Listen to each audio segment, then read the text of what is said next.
Hello, everyone. We're going to get started here in just a minute. You get to listen to a little bit of my 70s music with me while we get started. Hang on while I bring on our panelists we're going to be chatting with today.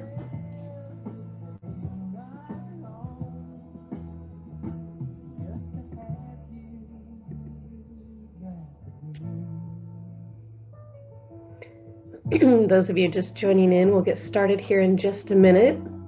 Bringing on my special guests, my amazing team.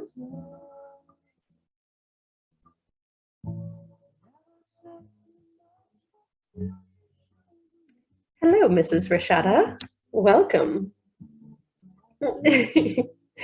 So good to have you here. It's good to be here. It won't let me change my name, but I love your name showing up as Mrs. Rashada. I'm totally good at that. It's fine. It kind of makes sense given, the school day and everything. It just adds to the aesthetic. Oh, it's perfect. And, we're going to get started here in just a minute. I was just kind of letting some technical details settle in and make sure we have everything. Make sure my whole head is in the camera here first. So I'll definitely try to make sure that people can see me. Oh, you look great. Well, thank you. So if everyone can grab your favorite little drink, we're going to cozy in for about 25 minutes. So I actually made some tea. I'm in an Airbnb in Newport, Rhode Island, and made myself some tea this morning, and I found this oat milk creamer that I'm really loving. They had this French vanilla flavor that I decided to try, and I'm like, I don't drink coffee, but I think I just made the equivalent in a version of tea, and I know it's probably been around for like hundreds and hundreds of years, and I'm just now late to the party, but it's fine. Don't judge me. I'm enjoying my tea. I think you deserve to enjoy. It makes sense. Right? Yes. Like I said, I've got a little 70s music on in the background, so I'm going to turn that down. We're listening to Everything I Own by Bread. I listen to the bridge on Sirius XM often, and it kind of gives me a little bit of fun music to take me back to my childhood and really enjoy connecting in. And Shelley is trying to join us as well. So let me get her the link because we were waiting on her to make sure that she can come in. And then we will get started in our conversation. Thanks, guys, for waiting while we kind of get these tech things set up. But I promise we will get going here in just a minute. I had to reboot my entire computer. Is anyone else having technology challenges? I think Mercury's in retrograde right now, and I think it's, at least that's what I'm blaming it on. I don't know if it actually is, but I'm blaming it on that. Anyone else having challenges with technology lately?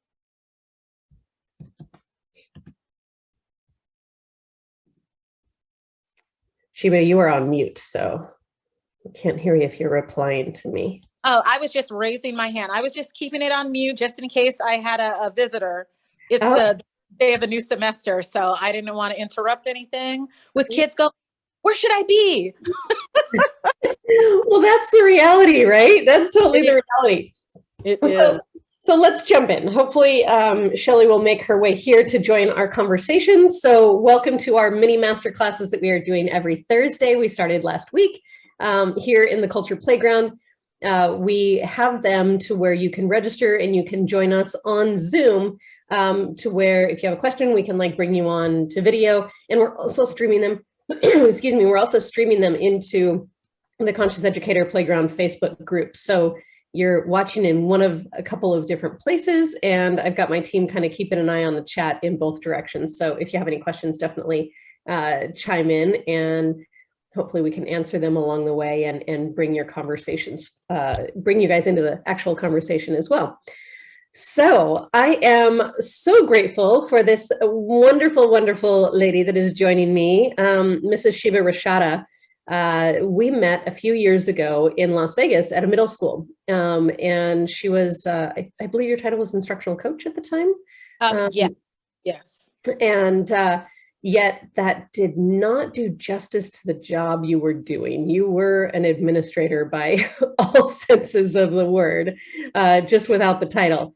And we hit it off, and I am so grateful that you actually have joined my team at Educator Dynamics part-time as well, really helping with our internal culture and who we are as a team. And I love working with Shiva. We are so like-minded when it comes to the power of culture and the difference we can make.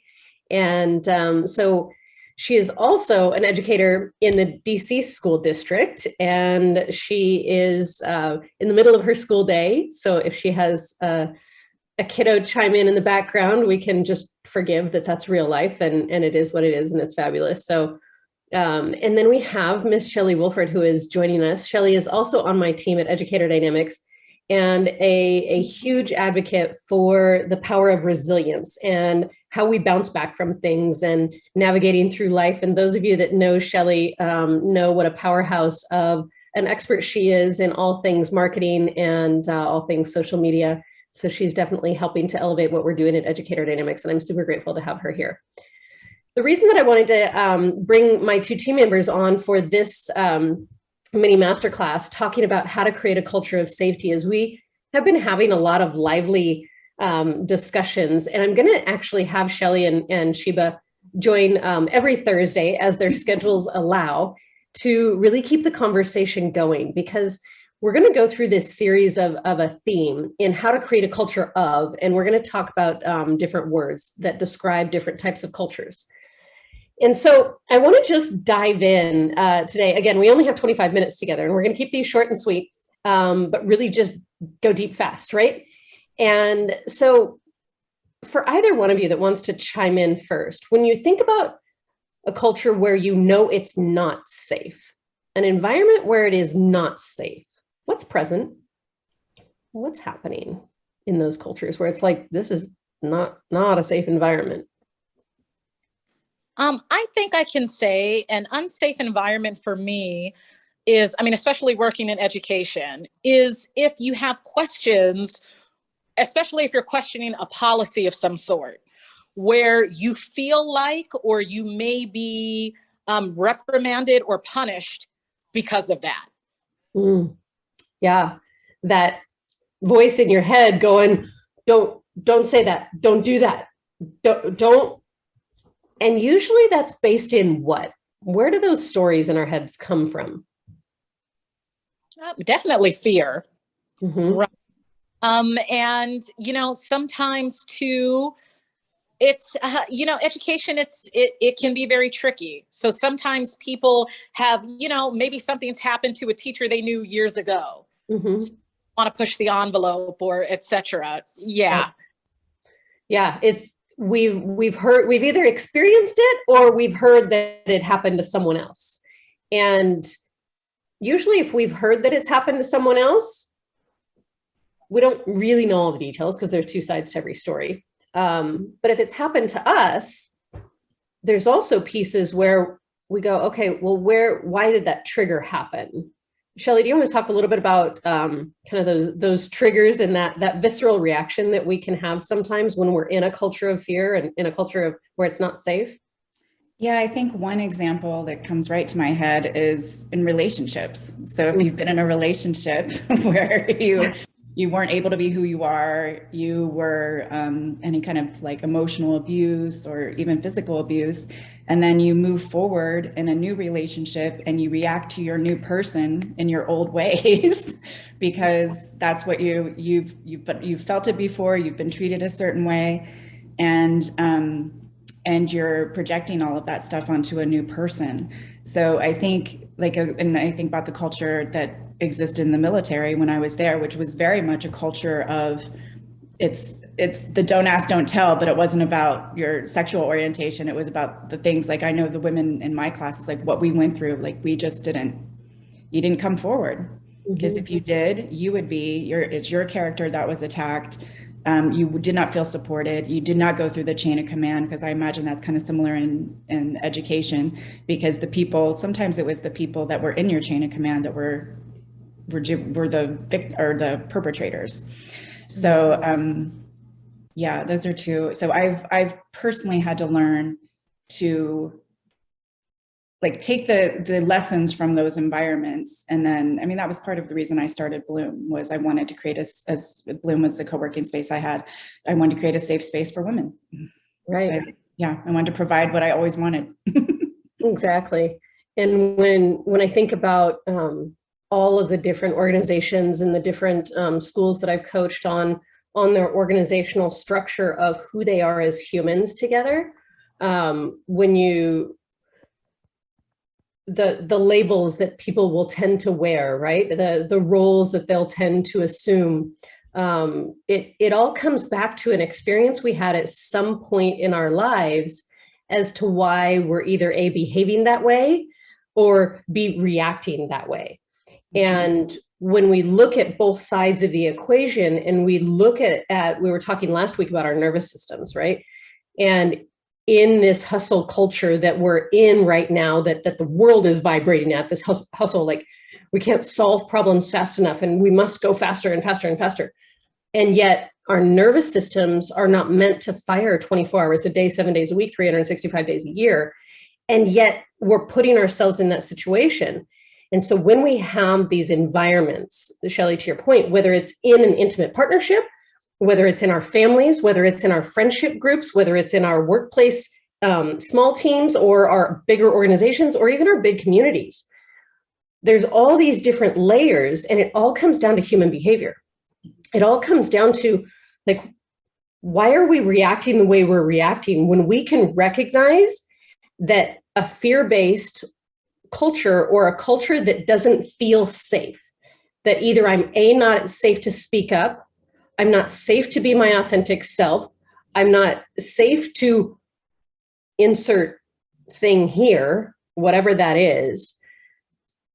Usually we feel it on that nervous system level, where we'll feel a constriction, or we'll stop talking and we might feel a lump in our throat, or our mouth might get dry. Or really what it comes down to is that it's a fear of judgment, right? And that may be really, really true for you because you've experienced it in the past, either with this certain person or in this certain circumstance, or it's just so in your body still from that past experience that you're then projecting it onto a new experience when that other person's going, why is that a thing? I didn't mean it that way. I just said, what do you want for dinner? And you went off on me, right? And so, and it can be at all extremes. But we know when we're existing in a culture of fear. We know. And what are the things that are usually happening in a culture of fear? What are we normally witnessing? And I'd love to hear examples from you guys, but one of the things that I notice in most cultures is a lot of gossip happening, right? A lot of gossip, a lot of talking about other people to not that person. Yep. Right? Sorry, that was not an articulate way to say that, but you know what I mean. Yeah. What else is happening in cultures that it's not safe? So I will say, and you know what, I'm not like a specialist in a culture of fear, but I will say that in a lot of schools where, especially where teachers are afraid of their administrators, it's a lot of people being very, can I say stagnant? I think that's the word. People don't want to try anything new, right? Or they say, well, I'm not going to do that because I'm going to get in trouble. So there's really a lack of vision and creativity in those type of cultures, right? They don't want to push the envelope. They don't want to hear any critique or possible, and just anything negative from whoever it might be. And especially teacher, I mean, it's not just administration, it's parents, it's students, it's other staff members. So that's what I've seen a lot of. Yeah, I totally agree, Sheba. I've seen that in the music industry when I worked there with, these high profile artists who nobody wants to tell them the truth. All of their paychecks are tied to exactly that person's career. So the last thing we want to do is say, I don't think that's a good idea. They won't even bring any of that to the table. But Sandy, to your point, they were like talking to each other about it. So is this really like toxic culture where nobody, and I was part of it. So I would talk to them and be like, you have to tell so-and-so, like, this is how you need to be. Like, I can't be the only person telling the truth here. So I'll fall on my sword, but you guys have to be behind me and saying you agree, and not like, oh, Shelley's crazy, I don't know what she's talking about. None of us think that way. Yeah. And being able to get to solution, right? And when we're in those gossip type environments where people aren't sharing with the person, or they have that lack of initiative and they'll just keep things status quo. And there's a myriad of other symptoms that come up when you're in a unsafe culture. And when you're trying to lead from that position, right? When you're trying to lead in one of those cultures and actually change it, it takes a lot of courage. It takes a lot of vulnerability to go, Shelley, to your point, I'm going to fall on the sword. Like I'll lead, but if no one has my back, then I'm going to get killed, right? At least that's a story we're making up in our head. And whether it's, metaphorically speaking, right, that it does feel to our nervous systems like we're going into battle. Yeah. And we're ready to react in a fight, flight, or freeze, way. And again, these are all things that we as humans were built and created to be able to do. And yet in today's world, those conscious conversations maybe that need to happen, or whatever needs to be happening, it's not a saber-toothed tiger on the other side. It feels like it, based upon, like we talked about, our experiences and things like that. And it may have an outcome of a story that you're making up in your head that it derails your Maslow's hierarchy of needs, right? That your basic needs will no longer be met. Because if we can catastrophize a story in our head of having a crucial conversation, a conscious conversation with our boss, for example, right? And we don't want to do that. We don't want to bring examples forward. We don't want to be the leader that says that. The story usually is connected somewhere to a catastrophic event where we end up homeless, starving on the streets with, in a snowstorm with no shoes. Like, it's usually how catastrophic our brains are making it up to be. And in reality, every human being I've ever met on the planet, and everything I've ever researched and read, is we all just want each other to be honest with us and authentic. And when you can own who you show up as and be able to lead a conversation from, this is a scary conversation from me, because the story I'm making up in my head is that you're going to fire me if I tell you this. Breathe, right? After you say that, like, remember to breathe, because oxygen's your friend, is to be able to then go into the truth as it is alive for you, with an open mind that you may just be missing a piece of the puzzle. Mm-hmm. Right? So when we talk about like leading in a culture of fear, how do we actually have leaders emerge so that we can shift them? How have you seen that work in the worlds that you guys have both been living in? How have you seen that be effective, where you've seen a leader like step forward and emerge that maybe wasn't even a leader that you would have thought would have been the spark to actually shift that culture? So I think that I've seen that culture of fear being shifted, right, to a culture where it's safe, is really creating safe spaces for others to speak the truth, right? However you feel, and not gossip, just be honest. Whatever the issue is or whatever's going on, be honest. What are the things that you need? How do you want to feel? And just and putting, I think, personal feelings aside to really accept that truth. And I think that that's just one of the bigger, and it seems like a small thing, but one of the big ways I've seen leaders really, really shift that culture. right? Because that's the thing. If, like you were saying, Shelley, right? If I have to fall on this sword, at least someone be here, you know, to help catch me. And that's what people want. They want to know, well, at least that I know. They want to be heard. They want to know that if I say this, you know, nothing is bad. Nothing bad's going to happen to me because this is my truth right now. Mm-hmm.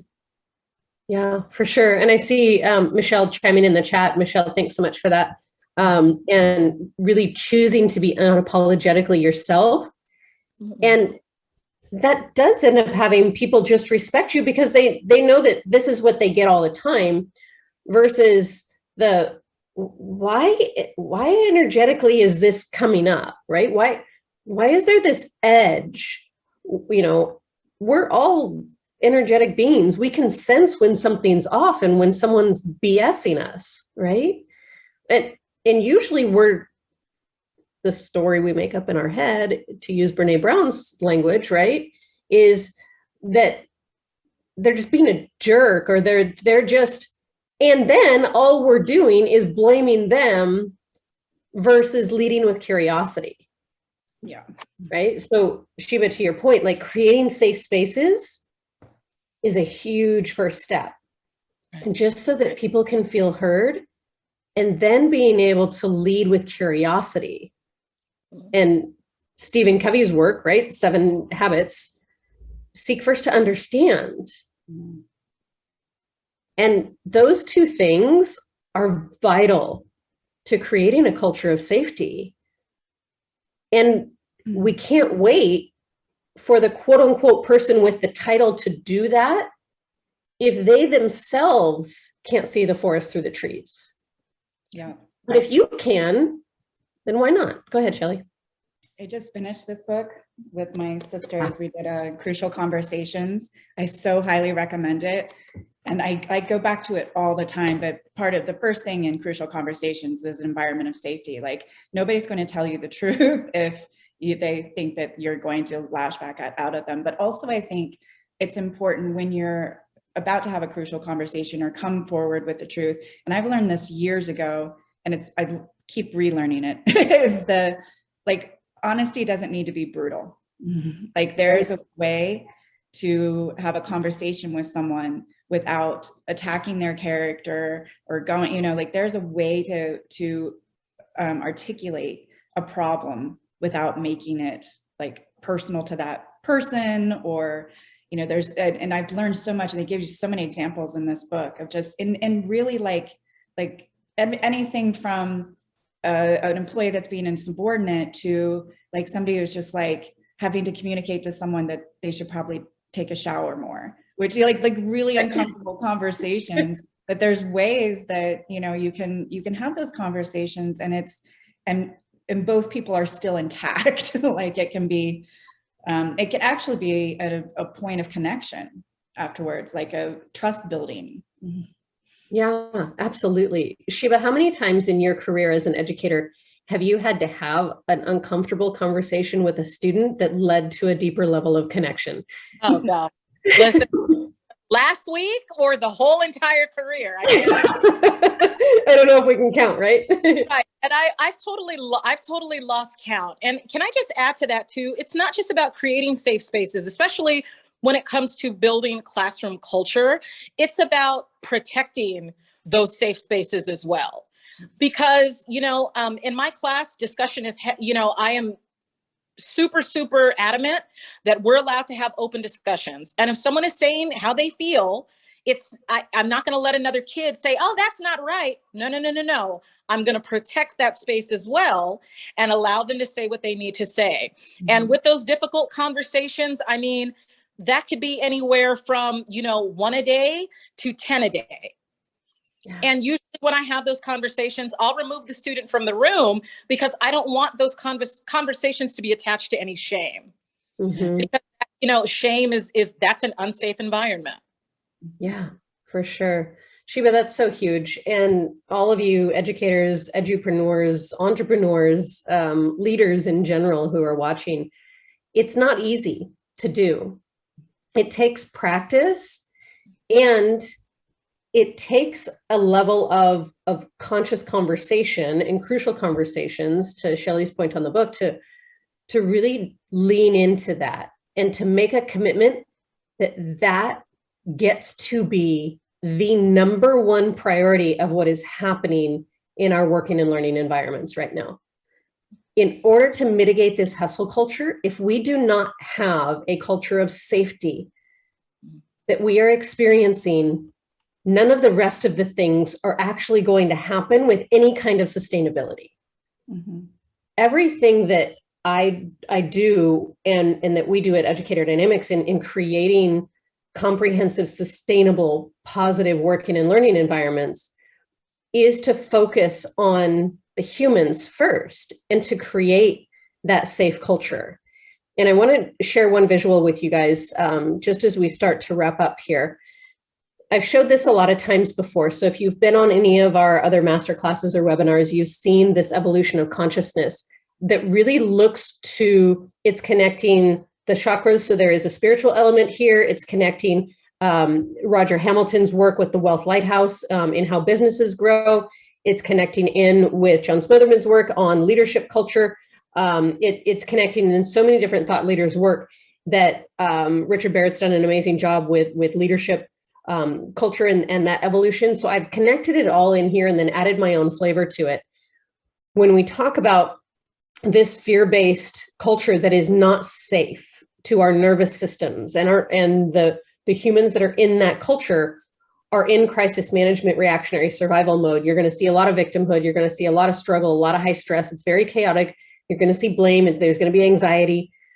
And in every conversation I'm having with schools right now, they are using the word, my anxiety is, and so they're labeling and starting to own it, which means that they're starting to kind of emerge into this ego space, which it's what's needed in order to get to the self-reliance space here in yellow, right? And so we're going to talk about this as we go through each week and really talk about how we evolve our cultures, because in order to get out of this, you actually will start to see some egos emerge and those leaders emerge to kind of start controlling and commanding an environment and starting to mitigate judgment and start to do some of those things so that we can lead into some compliance and self-reliance and people taking their power back. So we're going to spend a few weeks kind of talking about this because there's so many nuances of details with it that are important to share. And let me get to the place where I can stop sharing and get back to seeing you guys. And to Michelle's point in the chat here, trust is the currency of future. Michelle, that is such a beautiful way to say that. We do get to be the ones who make the change. And Michelle, you are a leading edupreneur in this world. I am grateful for you in this community. And we can all do this.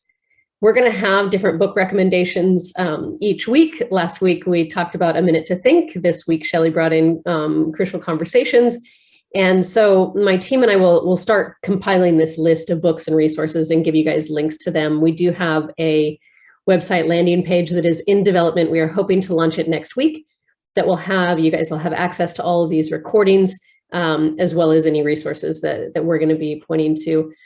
Just wanting to be this central hub and this playground, because in order to create a playground and get to that space where we can play and we can be innovative and we can be free to be ourselves and be our authentic selves and live in values alignment, we get to talk about the hard stuff too. So I appreciate you guys all leaning into this conversation. It's not an easy one to have, and it's definitely not an easy one to have in 25 minutes. And I know we've run a couple minutes over, so thank you guys for hanging with us. Sheba, thank you so much for joining in the middle of your day. You are amazing. I am so grateful for you on my team, but also in this conversation. You bring such a depth of wisdom, and I just adore and appreciate you. And Shelley, likewise, I am grateful for you in my community and in my world. And both of you as friends, I appreciate you coming on and making these conversations more vibrant than people just listening to me chat. So if anyone wants to join in on these conversations, definitely register and then click the Zoom link so that we can bring you in and you can be in the chat and you can raise your hand and then we can actually bring your face on video.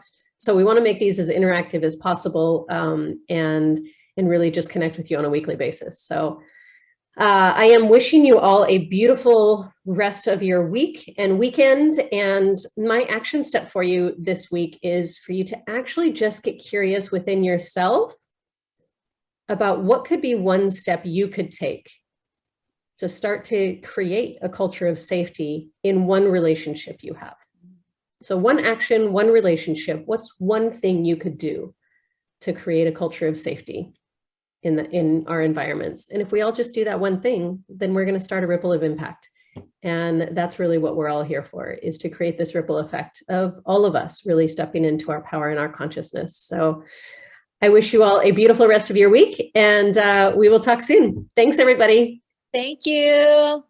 Bye. Bye. Bye, everyone. Thanks, Michelle. Bye. Bye.